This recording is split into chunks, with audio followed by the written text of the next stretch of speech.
En mi 73 grado cumpleaños, mi marido colocó a otra mujer y a 2 niños a mi lado y les dijo a nuestros invitados: «Esta es mi segunda familia, la que he ocultado durante 30 años». Mis hijas miraban horrorizadas, pero yo simplemente sonreí, le entregué una caja y dije: «Lo sabía, este regalo es para ti». La abrió y sus manos comenzaron a temblar. La mañana de mi 73 grado cumpleaños olía a café de Colombia recién hecho y a los geranios de mi jardín. Me desperté como siempre sin despertador exactamente a las 6. El sol apenas había tocado las copas de los viejos castaños, y sus rayos oblicuos dibujaban largas y relucientes líneas en el suelo del porche acristalado. Adoro este momento. El silencio aún es denso, intacto por el ajetreo del día. En estos instantes, parece que puedes oír crecer la hierba. Me senté a la mesa que Lorenzo construyó hace unos 40 años y contemplé mi jardín. Cada arbusto, cada parterre, cada sinuoso sendero, todo fue imaginado y cultivado por mí. Esta casa, este chalet en la Sierra de Madrid, fue mi sala de conciertos no realizada. Hace mucho tiempo, en otra vida, yo era una joven y prometedora arquitecta. Tenía ante mí el proyecto de mis sueños, un nuevo palacio de congresos y auditorio en el centro de Madrid. Fui elegida y me concedieron financiación completa. Recuerdo el olor del grueso papel de los planos, el rasguño del lápiz de grafito dibujando las líneas de una futura maravilla de cristal y hormigón. Entonces apareció Lorenzo con su primera idea de negocio genial, maquinaria de ebanistería de alta gama importada de Alemania que se suponía que nos haría ricos. No teníamos el dinero, y yo tomé una decisión. Liquidé la herencia destinada a mi sueño, a mi futuro, y le di hasta el último céntimo. El negocio se fue a pique en menos de un año, dejando solo deudas. Y yo me quedé aquí. En lugar de una sala de conciertos, construí esta casa, vertiendo en ella todo lo que tenía, los restos de mi talento, toda mi fuerza, todo mi amor no gastado por la forma y la línea. Este hogar se convirtió en mi obra maestra silenciosa, una obra maestra que nadie, salvo yo, consideraba como tal. «Elvira, ¿has visto mi polo azul? El que mejor me queda». La voz de mi marido me arrancó de mis recuerdos. Lorenzo estaba en el umbral de la puerta, ya vestido con pantalones de pinzas, con el ceño fruncido, concentrado solo en sí mismo. Ni una palabra sobre mi cumpleaños, ni una sola mirada al mantel de lino festivo que había sacado ayer del armario. 73 años. 50 años juntos. Para él, esto era solo otro jueves. En el cajón de arriba de la cómoda. «Lo planché ayer», respondí con calma, sin darme la vuelta. Sabía que no se fijaría en el mantel nuevo ni en el jarrón con peonías que había cortado al amanecer. Dejó de notar esas cosas hace 3 décadas. Para él, yo era parte de la decoración. Cómoda, fiable, familiar. Como ese sillón. Como esta mesa. El cimiento. Le encantaba esa palabra. «Eres mi cimiento, Elvira», decía a veces, después de su tercera copa de brandy de Jerez. No tenía ni idea de cuánta razón tenía. Sonó el teléfono. Mi hija mayor, Sofía. «Hola, mamá». «Feliz cumpleaños, claro. Oye, estamos en un atasco tremendo subiendo a la sierra. Es horrible. ¿Podrías ir sacando la comida, por favor? No queremos llegar y que no haya nada listo. Y vigila a papá que no beba demasiado antes de que lleguemos. Ya sabes cómo es». Hablaba rápido, con un tono molesto, como si mi cumpleaños fuera otra obligación fastidiosa en su apretada agenda. Yo no era la cumpleañera. Era el personal de catering para el evento celebrado en mi propio honor. «No te preocupes, Sofía, todo estará listo». Colgué. No sentí un nudo en el pecho. Hacía mucho tiempo que no lo sentía. Solo había un vacío tranquilo y transparente, como el aire después de una lluvia de finales de verano. A las 5 de la tarde la casa estaba llena de invitados. Viejos amigos, familiares, socios de Lorenzo. Todos llegaron. Me dedicaron palabras amables. Me ofrecieron flores y elogiaron mi tarta de manzana y mi jardín. Yo sonreía, aceptaba las felicitaciones y servía limonada casera. Desempeñaba mi papel, el de la esposa, madre y anfitriona feliz de este gran y acogedor chalet serrano, un papel que había escrito y ensayado durante medio siglo. Lorenzo estaba en su elemento. Se movía de grupo en grupo, dando palmadas en la espalda a los hombres, dedicando cumplidos a las damas. Era el centro de este mundo, el hombre al mando. Hablaba de sus éxitos en el trabajo, del lucrativo acuerdo que estaba a punto de cerrar. Decía: «Mi casa, mis árboles», y nadie le contradecía. Nadie sabía que esta casa, al igual que nuestro piso en el barrio de Salamanca y todos nuestros ahorros, estaban registrados únicamente a mi nombre, por insistencia de mi sabio padre. Era mi fortaleza silenciosa e invisible. mi último bastión. Llegó mi hija menor, Inés. Fue la única que me abrazó. No por compromiso, sino de verdad. Con fuerza. Me miró a los ojos y preguntó en voz baja: «Mamá, ¿estás bien?» «Estoy bien, cielo», sonreí. Ella asintió, pero su mirada conservaba un rastro de ansiedad. Inés siempre sentía más que los demás. Durante mucho tiempo, había mirado a su padre con una desaprobación silenciosa y fría que él, en su egocentrismo, simplemente no percibía. Entonces llegó el momento que había estado esperando y temiendo durante todo un año. Lorenzo cogió una copa de cava y la golpeó con un cuchillo, pidiendo silencio. Los invitados callaron, esperando un brindis. Se situó en el centro del césped, alto, todavía puesto a sus 75 años, con las sienes canosas y la postura de un hombre convencido de su derecho a todo. «Amigos», familia, comenzó en voz alta, con una pausa teatral. «Hoy celebramos el cumpleaños de mi querida Elvira, mi roca, mi fiel compañera». Me miró, y en sus ojos no vi más que autocomplacencia. «Pero hoy quiero hacer algo más que desearle lo mejor. Quiero ser finalmente sincero con todos vosotros. Conmigo mismo y con ella». Los invitados intercambiaron miradas. Yo permanecí inmóvil, sintiendo docenas de ojos curiosos sobre mí. Inés estaba paralizada a mi lado, su mano encontró la mía. «Amigos», continuó Lorenzo, su voz temblando con un triunfo mal disimulado. «Durante 30 años he vivido una doble vida, y hoy quiero arreglar las cosas». Hizo una señal a alguien que estaba cerca de la verja. Una mujer de unos 50 años, bien conservada y con una mirada dura y calculadora, entró en el círculo de luz. La reconocí. Mónica. Había sido subordinada mía en el estudio de arquitectura.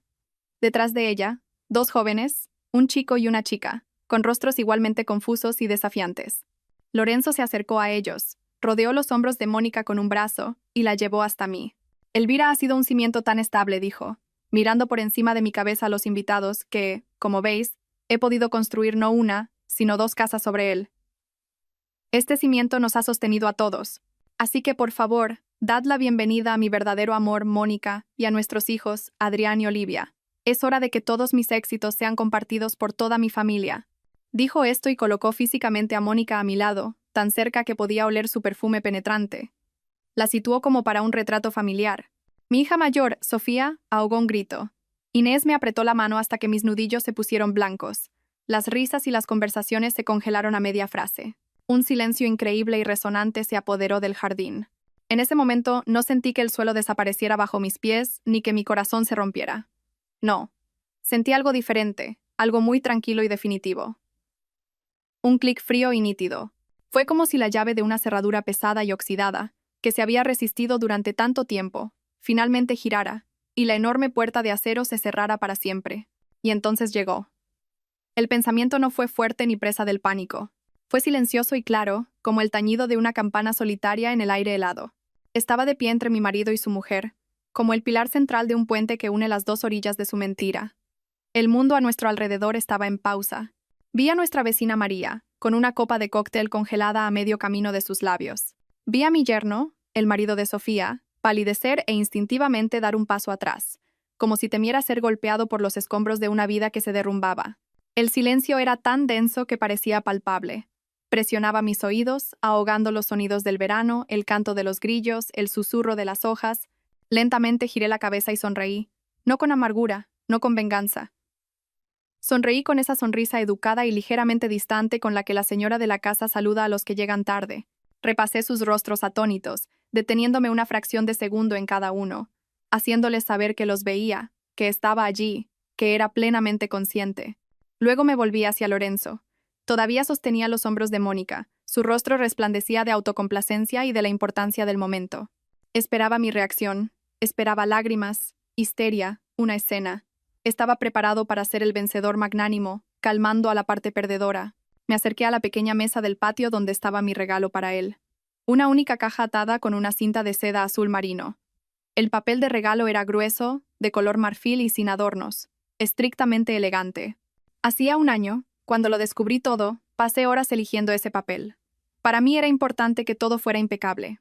Cogí la caja. Era ligera, casi ingrávida. Volví junto a Lorenzo, que me observaba con confusión. «Lo sabía», Lorenzo, dije. Mi voz no tembló. Sonaba nivelada y tranquila, quizás un poco más baja de lo habitual. Este regalo es para ti. Le tendí la caja. Dudó un momento. Su guión, tan meticulosamente dirigido, había fallado. Esta parte no estaba en él. Mecánicamente, soltó el hombro de Mónica y tomó el regalo. Sus dedos rozaron los míos, cálidos, ligeramente húmedos. Retiré mi mano. Miró la caja, luego a mí. La confusión parpadeó en sus ojos, rápidamente reemplazada por una sonrisa condescendiente. Probablemente pensó que era un gesto patético, un intento de salvar las apariencias. Quizás un reloj caro o unos gemelos. Un regalo de despedida. Tiró del lazo. La cinta de seda se deslizó sobre la hierba como una serpiente oscura. Rompió el papel. Sus movimientos eran menos seguros ahora, un poco más bruscos de lo necesario. Debajo del papel había una simple caja de cartón blanca. Abrió la tapa. Observé su rostro.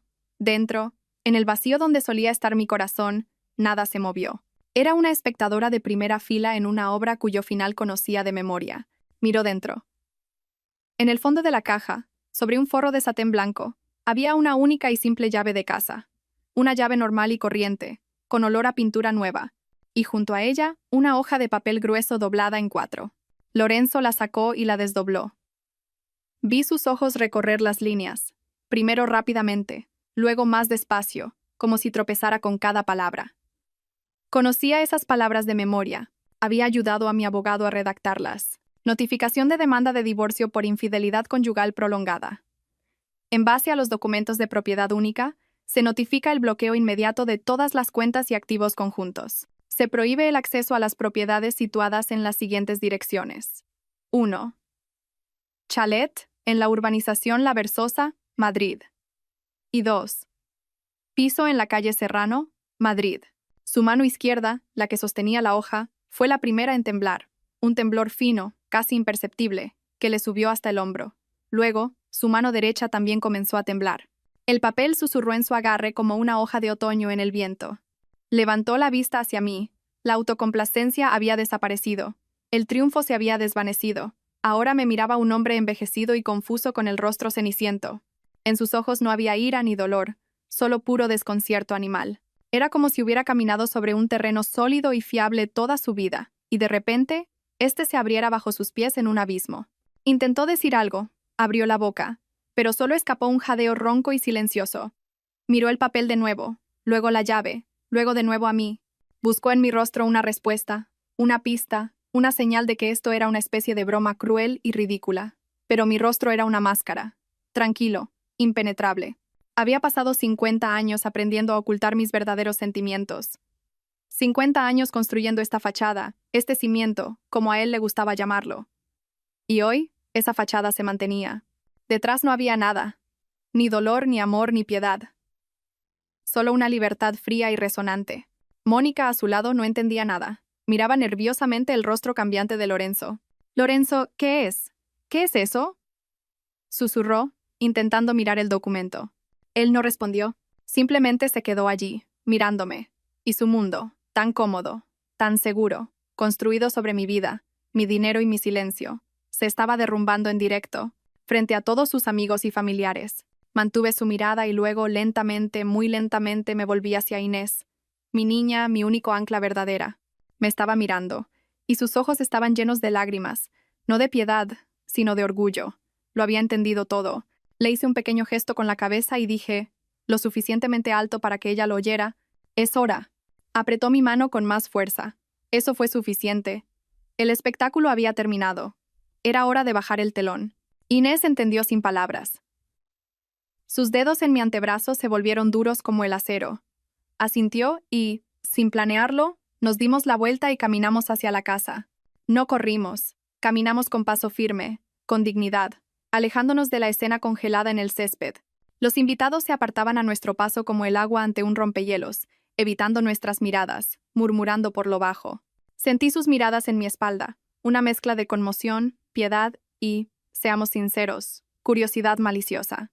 Lorenzo permaneció en el centro, con la hoja blanca temblando en sus manos, junto a la mujer para quien había orquestado esta gran revelación, una revelación que se había desviado por completo de su guión. Gritó algo a nuestras espaldas. Mi nombre, creo. Pero el sonido de su voz se ahogó en el silencio denso y viscoso que había caído sobre mi jardín. Ya no tenía poder sobre mí. Incluso su voz era extraña. Entramos en la casa. Me detuve en el salón y, volviéndome hacia la puerta que daba al porche, dije lo suficientemente alto como para ser oída afuera. Queridos amigos, gracias a todos por venir a compartir este día conmigo. Lamentablemente, la celebración ha terminado. Por favor, sentíos libres de terminar la tarta y tomar una copa. Que vaya todo bien. Eso fue todo, un simple y educado anuncio. Sin explicaciones, sin dramas. Comenzó un éxodo silencioso y apresurado. Oí voces ahogadas, pasos rápidos sobre la grava, el sonido de los motores de los coches arrancando. Nadie entró a despedirse. Nadie se atrevió a mirarme a los ojos. 10 minutos después, todo lo que quedaba en el jardín eran platos abandonados, vasos a medio vaciar y flores pisoteadas en el césped.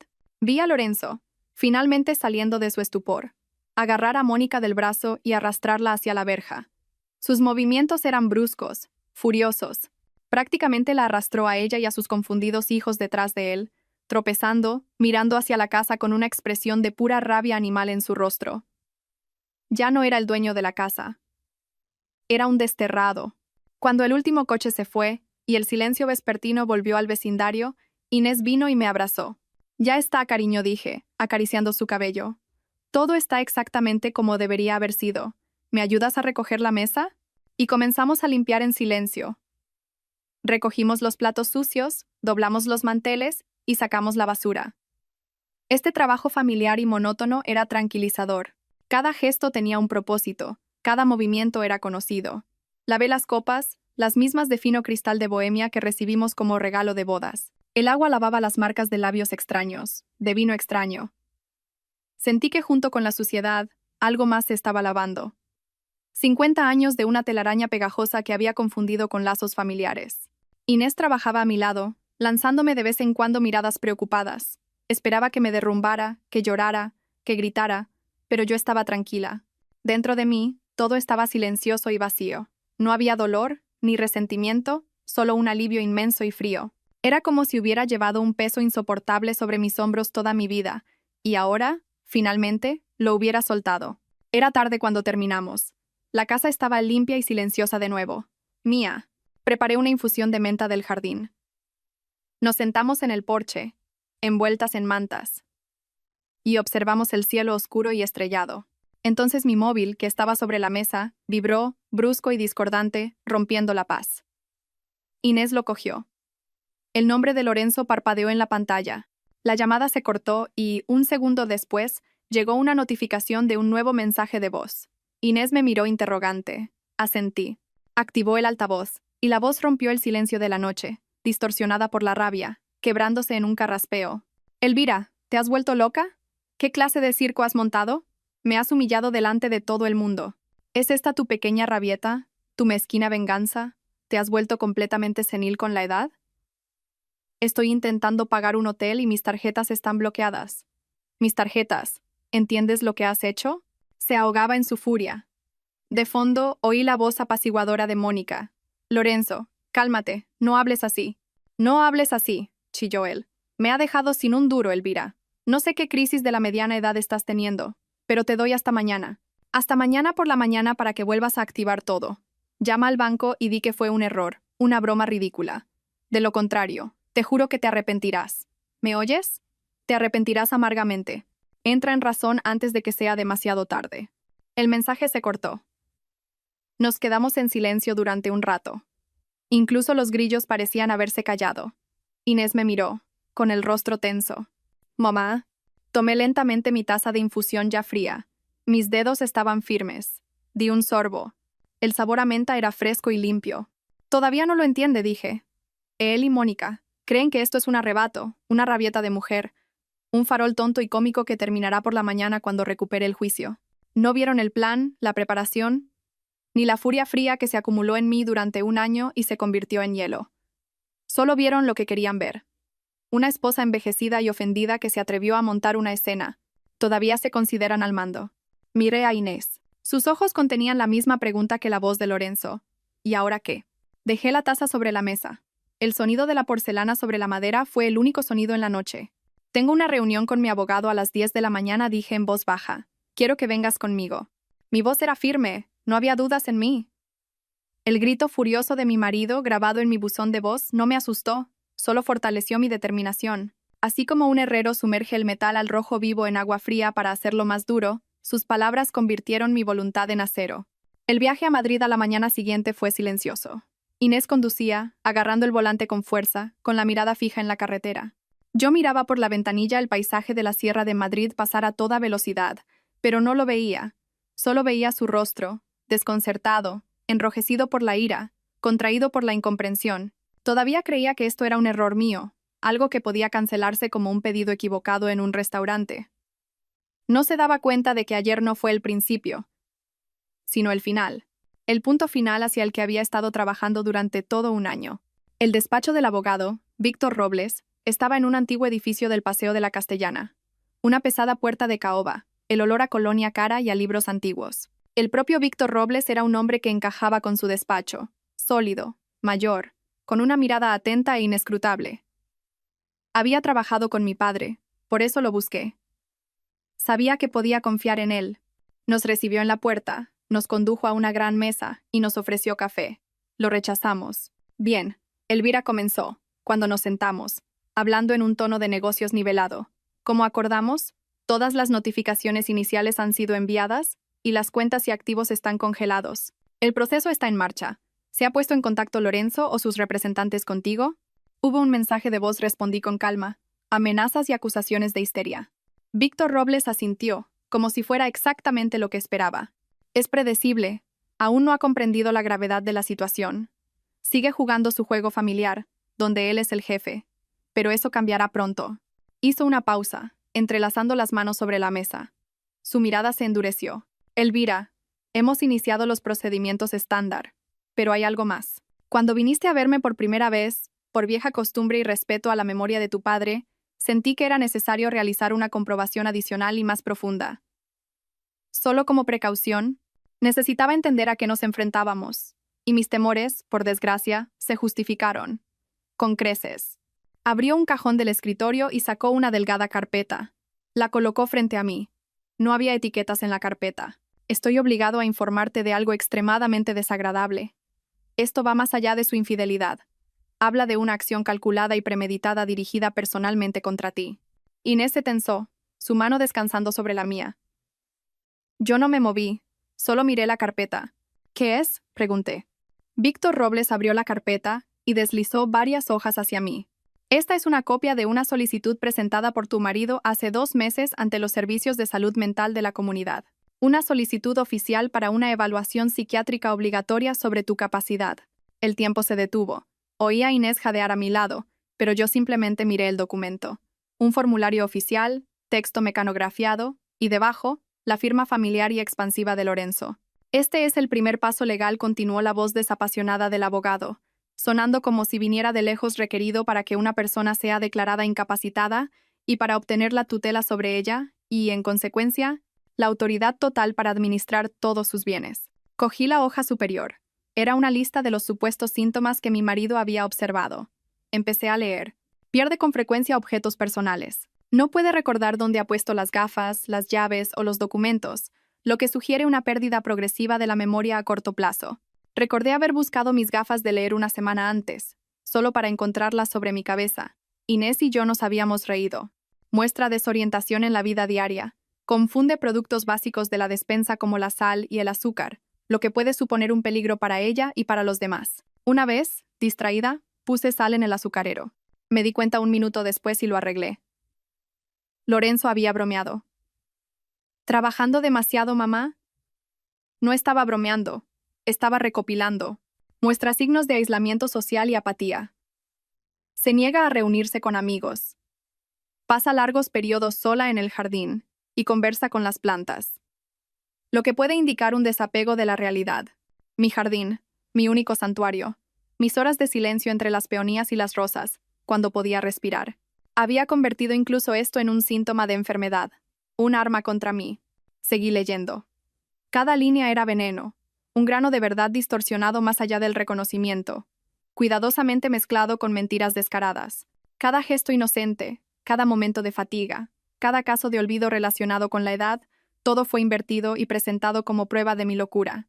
Mis manos, apoyadas en la superficie pulida de la mesa, no temblaban. Pero sentí que el calor se drenaba de las yemas de mis dedos, primero de una, luego de la otra. El frío se arrastró lentamente hasta mis palmas, mis muñecas. Era como si mi sangre se estuviera retirando, dejando tras de sí un vacío helado. Levanté la vista y miré por la ventana. La vida bullía más allá del grueso cristal. La gente se apresuraba en sus quehaceres, los coches avanzaban lentamente en el tráfico, el sol brillaba. Pero por un breve instante, todo ese ruidoso y bullicioso día madrileño se congeló para mí. Los sonidos se desvanecieron, cayó un silencio de vacío absoluto, y en ese silencio lo entendí. Esto no era solo infidelidad. La infidelidad es la traición del amor. Pero esto era otra cosa. Una destrucción completa, fría y calculada. No solo quería irse con otra mujer, quería borrarme. Despojarme no solo de mi casa y mi dinero, sino de mi mente, mi nombre, mi propio ser. Convertirme en una sombra sin voz, encerrada entre cuatro paredes mientras él y su verdadero amor disfrutaban de todo lo que yo había creado en mi vida. La última brasa cálida en mi alma, que quizás había guardado inconscientemente para él una brasa de piedad o de memoria compartida, no solo se apagó, se convirtió en un trozo de hielo. Lentamente, coloqué los documentos sobre la mesa, apilándolos ordenadamente. Miré a Víctor Robles, luego al rostro pálido y asustado de Inés. Gracias, Víctor, dije. Mi voz era igual de firme que antes, pero algo en ella había cambiado. Algo permanente. El cuadro está completo ahora. ¿Cuáles son nuestros siguientes pasos? Víctor Robles actuó con rapidez, con la eficiencia fría y precisa de un cirujano extirpando un tumor. Mientras Inés y yo volvíamos a casa, sus mensajeros ya estaban entregando notificaciones por todo Madrid. Sus asistentes ya estaban llamando a los bancos. El mecanismo que había preparado durante tanto tiempo y con tanto esmero se puso en marcha con un solo gesto de asentimiento en su despacho. El primer golpe, como me contó Víctor más tarde, encontró a Lorenzo donde menos lo esperaba, desayunando en un hotel caro. Él y Mónica probablemente todavía estaban discutiendo mi ridículo arrebato, planeando cómo aceptarían magnánimamente mi arrepentimiento. En ese momento, un hombre con un traje impecable se acercó a su mesa, y en silencio, colocó un grueso sobre delante de Lorenzo. Dentro no solo estaban los papeles del divorcio, había una orden judicial oficial que le prohibía acercarse o contactarme, excepto a través de abogados, y una orden separada que le prohibía entrar en cualquier propiedad registrada a mi nombre. Puedo imaginarlo leyéndolo, cómo la sonrisa condescendiente se deslizaba de su rostro, reemplazada por manchas de un rojo airado. Probablemente arrugó el papel, lo tiró al suelo, gritando sobre abuso de poder y cómo la mitad de todo era suyo. Todavía lo creía. Creía que sus 50 años de presencia en mi vida le daban derecho automáticamente a todo lo que yo había ganado, construido y ahorrado. El siguiente paso fue una realidad contra la que se estrelló como una ola contra una roca. Condujeron hasta el piso del barrio de Salamanca. Probablemente tenía la intención de montar una escena, derribar la puerta y demostrar quién estaba al mando. En su lugar, se quedó en el rellano, introduciendo inútilmente su llave en la nueva y brillante cerradura. Su llave ya no encajaba. Podía llamar, golpear o gritar. La puerta permaneció en silencio. Esa puerta, que yo había elegido hacía 30 años, tapizada en cuero oscuro, ahora le era ajena, una barrera insuperable. Yo estaba en casa durante este tiempo. Llegó un cerrajero, un hombre mayor y taciturno, trabajó rápido y en silencio. Con ruidos metálicos, quitó las viejas cerraduras de la verja y de la puerta principal, las mismas para las que Lorenzo tenía llaves. Me quedé en el porche escuchando esos sonidos. Cada vuelta del destornillador, cada clic del nuevo mecanismo era música. La música de la liberación. Esto no era venganza, era desinfección. Estaba limpiando mi hogar de suciedad. El último y más humillante golpe le esperaba en la calle, fuera del piso. Mientras él, agotado y furioso, se disponía a marcharse para urdir un nuevo plan, vio una grúa acercarse a su coche, el reluciente todoterreno negro que le había regalado por su cumpleaños 3 años antes. 2 operarios con chalecos naranjas engancharon eficientemente el vehículo y comenzaron a subirlo a la plataforma. Lorenzo corrió hacia ellos, agitando los brazos, gritando algo sobre propiedad privada, pero el encargado le entregó en silencio la documentación. Una notificación oficial de la devolución de la propiedad a la legítima dueña. Mi nombre estaba en el papel. Elvira Saavedra, propietaria. Imagino el rostro de Mónica en ese momento. Estaba cerca, en la acera, viendo cómo el símbolo de su seguridad, de su estatus, se alejaba lentamente hacia lo desconocido. Las tarjetas bloqueadas son un inconveniente. Los papeles del divorcio son un escándalo. Una puerta cerrada es un insulto. Pero cuando te retiran el coche con una grúa delante de tus narices, cuando te quedas de pie en una acera de Madrid sin dinero, sin casa y sin transporte, es entonces cuando te das cuenta. En ese preciso instante, estoy segura de que su condescendencia se convirtió en miedo. Miró a su hombre, que gritaba inútilmente a la grúa que se alejaba, y comprendió. Comprendió que no estaban tratando con una anciana ofendida y llorosa, no con una víctima a la que se podía calmar y engañar. Se habían topado con algo frío, silencioso y absolutamente metódico. Un verdugo silencioso que no gritaba ni amenazaba, sino que, paso a paso, cortaba todo lo que los conectaba con su mundo familiar. El pánico, supongo, llegó más tarde esa noche. Ese pánico pegajoso y animal de una persona que de repente se da cuenta de que no tiene nada. Probablemente estaban sentados en algún lugar, en una habitación barata alquilada en casa de un pariente lejano, y Lorenzo seguía rabiando, prometiendo demandar a todo el mundo, castigar, arreglar las cosas. Y ella, más pragmática, más inteligente, simplemente estaría sentada atando cabos. El chalet es de ella, el piso es de ella, las cuentas son de ella, el coche es de ella. Todo a lo que estaban acostumbrados, todo lo que consideraban suyo por derecho, resultó ser un espejismo. Polvo. Habían construido sus vidas durante 30 años sobre su cimiento, sin molestarse nunca en comprobar a quién pertenecía ese cimiento. Probablemente los vecinos oyeron sus gritos. El de él lleno de rabia e impotencia. El de ella, lleno de miedo y acusación. Dijiste que todo estaba bajo control. Prometiste que no podría hacer nada. Deberíamos haber actuado antes, Lorenzo, con los médicos, con la evaluación. No perdieron ayer, en mi cumpleaños. Perdieron hace 2 meses, cuando él puso su firma en esa solicitud. Él mismo me entregó el arma. Él mismo me demostró que esto no iba de amor o rencores. Esto iba de supervivencia. Y yo acepté las reglas de esta guerra. Una llamada de Inés a última hora de la noche confirmó mis pensamientos. Su hermana mayor, Sofía, la había llamado, completamente histérica. Papá ha llamado, sollozaba al teléfono. Gritaba que mamá se ha vuelto loca, que tú la estás manipulando, que lo ha echado a la calle, que lo ha dejado sin nada. Inés, ¿qué está pasando? Tenemos que hacer algo, es nuestro padre. Inés le respondió, fría y serena. ¿Dónde estabas tú, Sofía, cuando puso a su amante al lado de mamá en su propio cumpleaños? ¿Dónde estabas cuando la humilló delante de todos los invitados? Sofía balbuceó algo incoherente sobre la necesidad de hablar, que no se puede hacer esto así. Ella, como su padre, no veía la profundidad del asunto, solo veía la alteración del orden habitual de las cosas.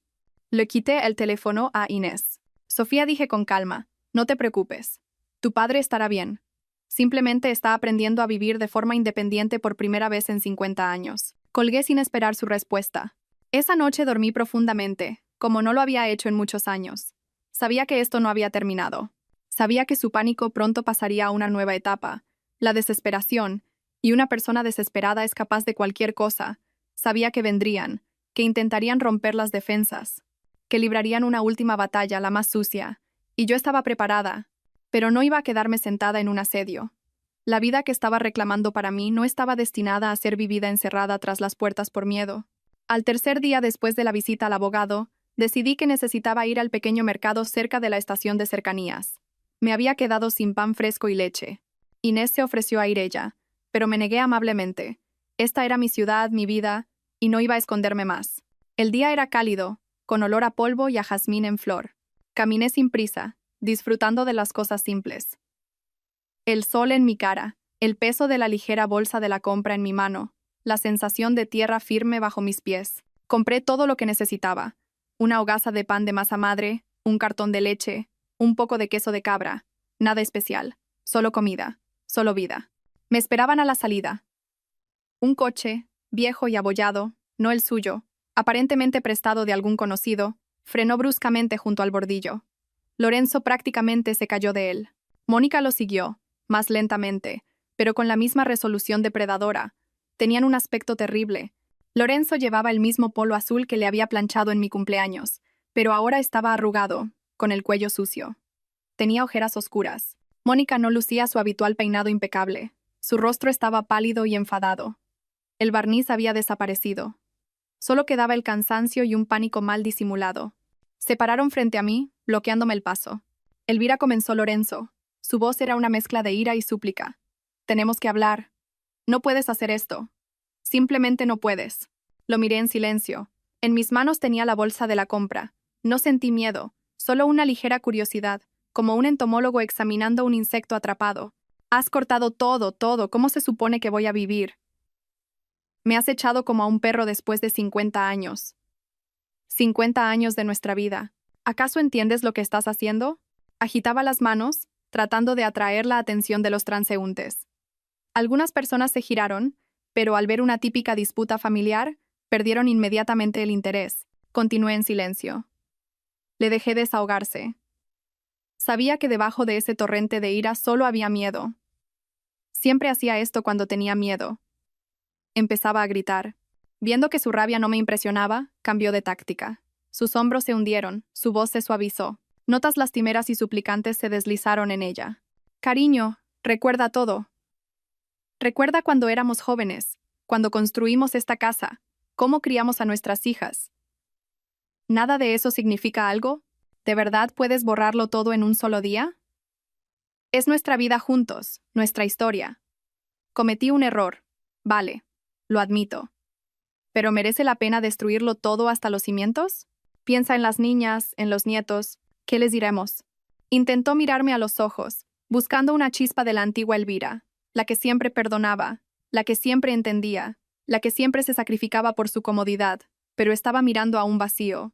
Esa Elvira estaba muerta. La había matado él mismo hace 2 meses, cuando escribió en un papel esas palabras mentirosas sobre mi locura. Mónica estaba a su lado. Comprendió que sus súplicas no funcionaban y decidió entrar en juego. Dio un paso adelante. Su mirada era aguda y fría. Elvira comenzó, tratando de mantener la dignidad, pero un odio mal disimulado se deslizó en su voz. ¿Puedes pensar lo que quieras de mí? ¿Puedes odiar a Lorenzo? ¿Pero has pensado en mis hijos? ¿Qué han hecho ellos de malo? Mi hijo acaba de graduarse en ICADE. Necesita empezar su vida. Mi hija estaba planeando su boda. Estás destruyendo su futuro. Sea cual sea tu opinión de nosotros, son sus hijos. Tienen derecho a su manutención. No solo se lo estás quitando todo a él, se lo estás quitando a ellos también. ¿No tienes corazón? Intentó apelar a la piedad, a la culpa. Era su última carta. Pensaron que yo, como cualquier mujer normal, no podría permanecer indiferente al destino de unos hijos inocentes. Los escuché pacientemente, sin interrumpir. Les dejé soltarlo todo. Su rabia, sus patéticos recuerdos, la hipócrita preocupación de ella por su prole. Miré sus rostros, contraídos por la desesperación, y no sentí nada. Ni ira, ni triunfo, ni piedad. Solo una claridad fría y cristalina. Cuando finalmente se callaron, agotados, se hizo un breve silencio. Podía oír el traqueteo del tren de cercanías que pasaba cerca, el sonido de las risas de unos niños. El mundo continuaba su vida habitual, ajeno a nuestro pequeño drama.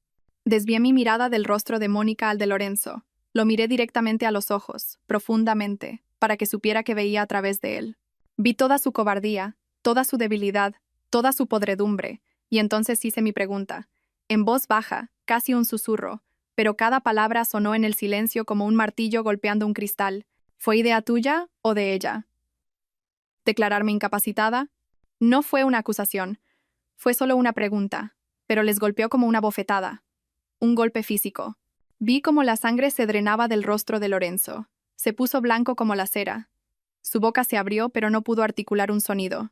Instintivamente dio medio paso atrás, como si le hubiera salpicado con ácido en la cara. Mónica se congeló. Sus ojos se abrieron de par en par con horror. La máscara de la madre noble se cayó al instante, revelando el gruñido depredador de una ladrona atrapada.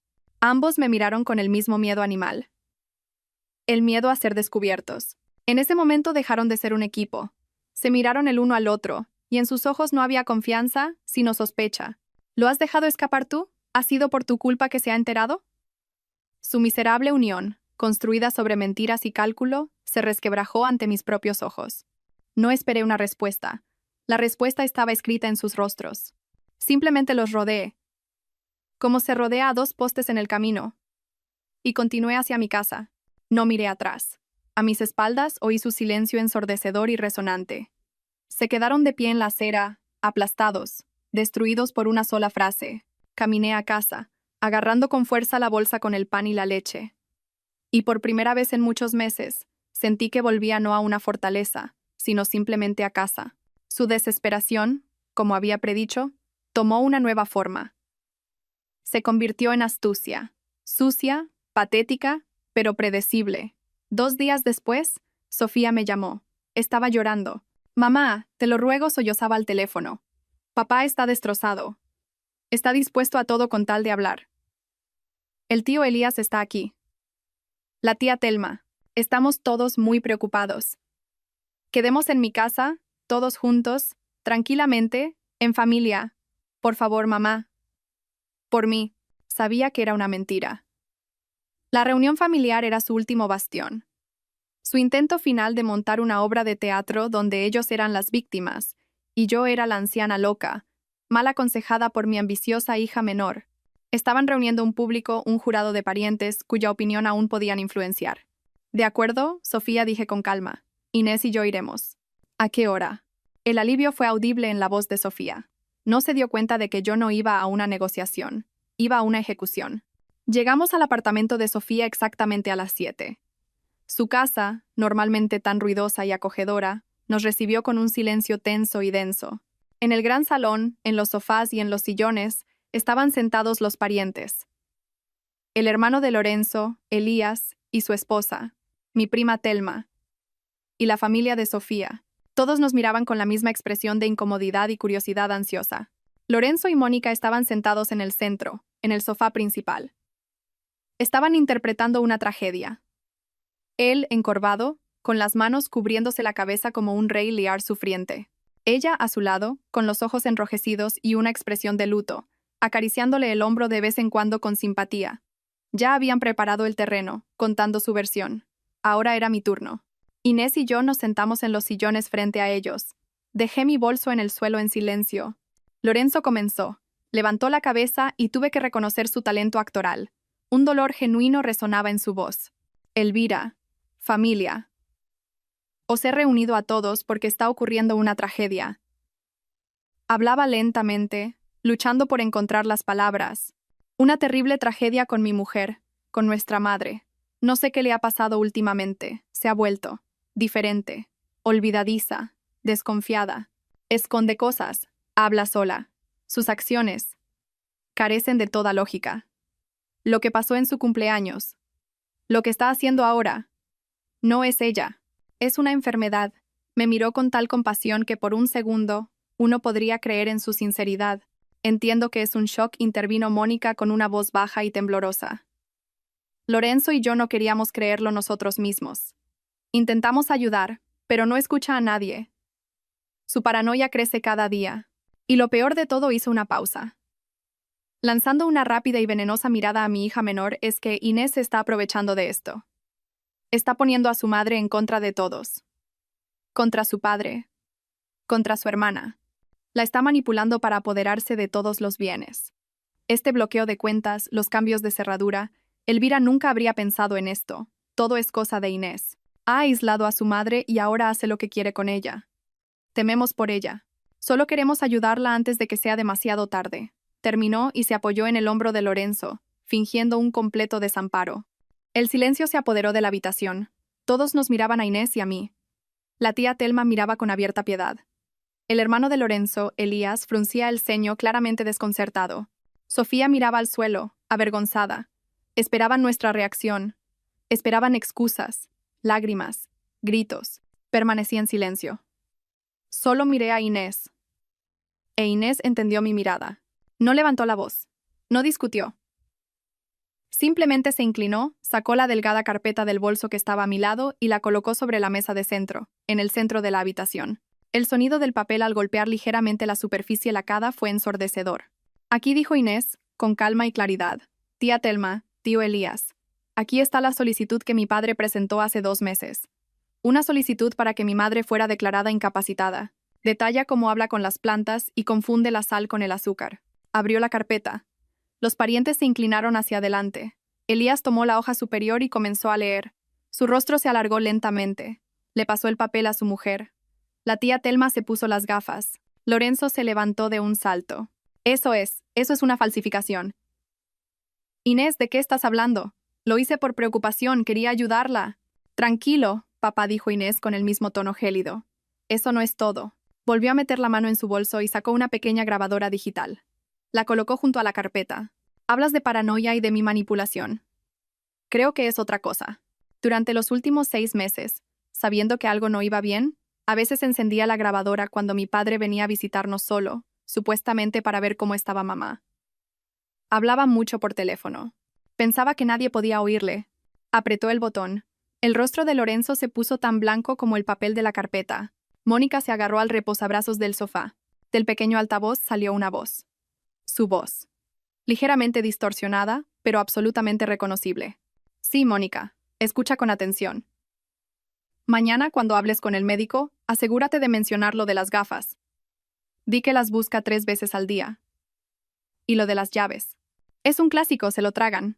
Pausa, sonido de un mechero. No, no te pases. Lo principal es la consistencia. No una vez, sino constantemente. Di que se ha vuelto apática, desinteresada en todo. Que se pasa el día sentada en el jardín. Cuantos más pequeños detalles verosímiles, mejor. Necesitamos crear una imagen completa de un colapso de la personalidad. Vi al hermano de Lorenzo levantar lentamente los ojos del documento y mirarlo, con la mirada que uno reserva para algo vil. Entonces Inés adelantó un poco la grabación y volvió a pulsar play. Y sonó esa frase en particular. La voz de Mónica, baja, insinuante. Lorenzo, ¿estás seguro de que funcionará? Está tardando mucho. Y la respuesta de Lorenzo, cansada, cínica, llena de desprecio. No te preocupes. Un par de meses más y todo será nuestro. La gallina de los huevos de oro finalmente ha dejado de poner. Es hora de desplumarla. Inés apagó la grabadora. El silencio que siguió fue más aterrador que cualquier grito. Presionaba, resonando en nuestros oídos. Parecía que hasta el reloj de la pared había dejado de hacer tic-tac. Lorenzo estaba de pie en medio de la habitación, abriendo y cerrando la boca como un pez varado en la orilla. Mónica miraba la grabadora con tanto horror como si fuera una serpiente venenosa a punto de morderla. Elías, su hermano, fue el primero en romperlo. Se levantó lentamente, arrojó los papeles sobre la mesa y miró a Lorenzo. No con malicia, sino con un desprecio ilimitado y gélido. «Ya no eres mi hermano», dijo, bajo y claro. Tomó a su esposa del brazo y, sin mirar a nadie más, caminaron hacia la salida. La tía Telma se quitó las gafas. Le temblaban las manos. Me miró y sus ojos se llenaron de lágrimas de vergüenza. «Lo siento mucho», Elvira susurró. Y ella también se dirigió a la puerta. Su mundo social no solo se resquebrajó. Se evaporó convirtiéndose en cenizas en un solo segundo, aplastado por el peso de una breve grabación de audio. Se quedaron solos en medio de la habitación, entre las ruinas de sus mentiras. Sofía, en un rincón, lloraba en silencio, con el rostro hundido entre las manos. Inés y yo también nos levantamos. Recogí mi bolso. No dijimos ni una palabra. Simplemente nos dimos la vuelta y caminamos hacia la salida, dejándolos solos con su vergüenza. Salimos del edificio de Sofía al aire fresco de la noche. La puerta se cerró suavemente detrás de nosotros, sellando el pasado. No miramos atrás. Caminamos en silencio hasta el coche de Inés. Subimos y, sin decir palabra, arrancó el motor. Condujimos a través de las luces de la noche madrileña, y el coche estaba en silencio. Pero no era el silencio tenso que había reinado en el apartamento de mi hija. Era el silencio del alivio. Como si después de una larga y agotadora enfermedad, la fiebre finalmente hubiera remitido, y todo lo que quedaba era debilidad y pureza. No hubo más llamadas de Lorenzo ni de Sofía. Nadie más intentó razonar con nosotros o salvarlos. Su mundo, construido sobre una mentira, se había derrumbado, y nosotros ya no éramos parte de él. Han pasado 6 meses. Mi nuevo piso está en la planta 17. Las ventanas dan al oeste, y cada tarde veo la puesta de sol detrás de las agujas de los rascacielos, pintando el cielo con colores increíbles, desde el rosa suave hasta el carmesí ardiente. Aquí no hay muebles viejos y pesados que guarden el recuerdo de lágrimas y rencores ajenos. Solo paredes claras, estanterías ligeras y mucho, mucho aire. Vendí la casa, rápido y sin arrepentimiento. El comprador, un joven profesional de la tecnología con familia, estaba encantado con el jardín. Dijo que la casa tenía una buena alma. Sonreí y pensé que tenía razón. La casa de hecho tenía una buena alma. Simplemente se había cansado de servir como cimiento y quería aprender a volar. Vender la casa no fue una pérdida, fue una liberación. Dejé ir mi hermosa, pero demasiado pesada, obra maestra para empezar una nueva vida. Ahora mis días me pertenecen solo a mí. Los miércoles voy a un taller de cerámica. Me encanta la sensación de la arcilla fresca y maleable en mis manos. No intento crear algo perfecto. Simplemente permito que la forma nazca por sí misma. El torno gira, la arcilla obedece a mis dedos, y de un bulto informe surge una taza, un jarrón o simplemente una figura caprichosa. Hay algo curativo en este proceso. Tomas polvo, tierra y creas algo nuevo, algo completo a partir de ello. Hace poco fui al Auditorio Nacional de Música. Escuché el segundo concierto de Rachmaninoff. Me senté en una butaca de terciopelo en la penumbra de la sala y, cuando fluyeron los primeros y potentes acordes del piano, cerré los ojos.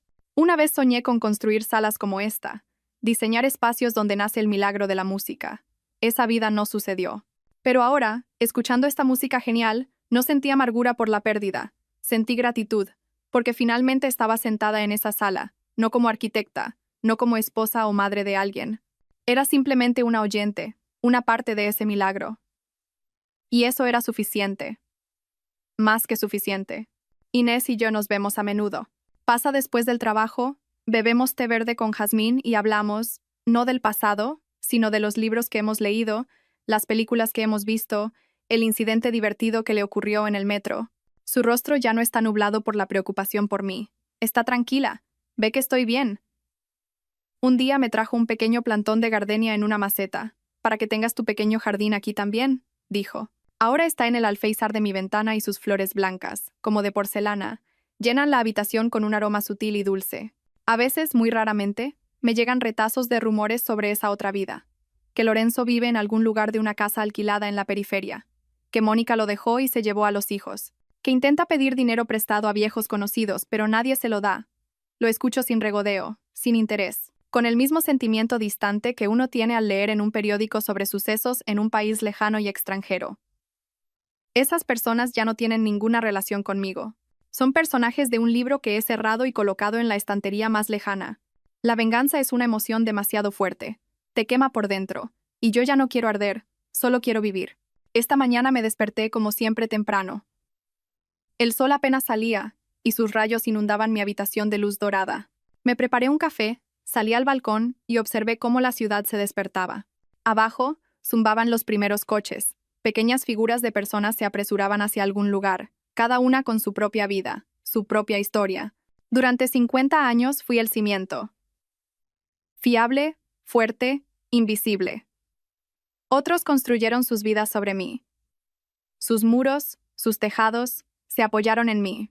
Asumí todo el peso, todos los golpes, todas las tormentas. Pensé que ese era mi propósito, pero estaba equivocada. Un cimiento es solo una parte del edificio. Y yo soy el edificio entero. Con mis propios pisos, con mis propias ventanas que dan al sol, con mi propio tejado sobre mi cabeza. Un edificio que finalmente he empezado a construir para mí misma.